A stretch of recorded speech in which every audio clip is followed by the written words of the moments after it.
Daily سالہ digital پر میں ہوں سبیحہ فاطمہ۔ معزز ناظرین، آداب۔ جیسا کہ آپ سبھی جانتے ہیں، گزشتہ 2 سال سے کرونا وائرس کی وجہ سے انسانی زندگی مفلوج ہو کر رہ گئی۔ مشہور شاعر بشیر بدر کی ایک خوبصورت سی غزل موجودہ حالات کی صحیح عکاسی کرتی ہے۔ سنیے اور غور کیجیے۔ اس وائرس نے انسانی سوچ، خیالات، جذبات، اقدار اور روایات کو بدل کے رکھ دیا۔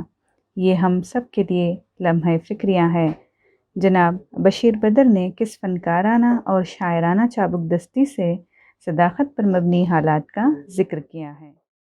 عجیب شہر کی زندگی، نہ سفر رہا نہ قیام ہے، کہیں کاروبار سی دوپہر ہے، کہیں بد مزاج سی شام ہے۔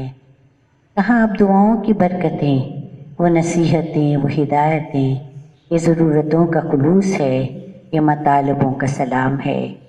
یوں ہی روز ملنے کی آرزو، بڑی رکھ رکھاؤ کی گفتگو، یہ شرافتیں نہیں بے غرض، اسے آپ سے کوئی کام ہے۔ وہ دلوں میں آگ لگائے گا، میں دلوں کی آگ بجھاؤں گا، اسے اپنے کام سے کام ہے، مجھے اپنے کام سے کام ہے۔ نہ اداس ہو نہ ملال کر، کسی بات کا نہ خیال کر، کئی سال بعد ملیں ہم، تیرے نام آج کی شام ہے۔ کوئی نغمہ دھوپ کی گاؤں سا، کوئی نغمہ شام کی چھاؤں سا، ذرا ان پرندوں سے پوچھنا، یہ کلام کس کا کلام ہے۔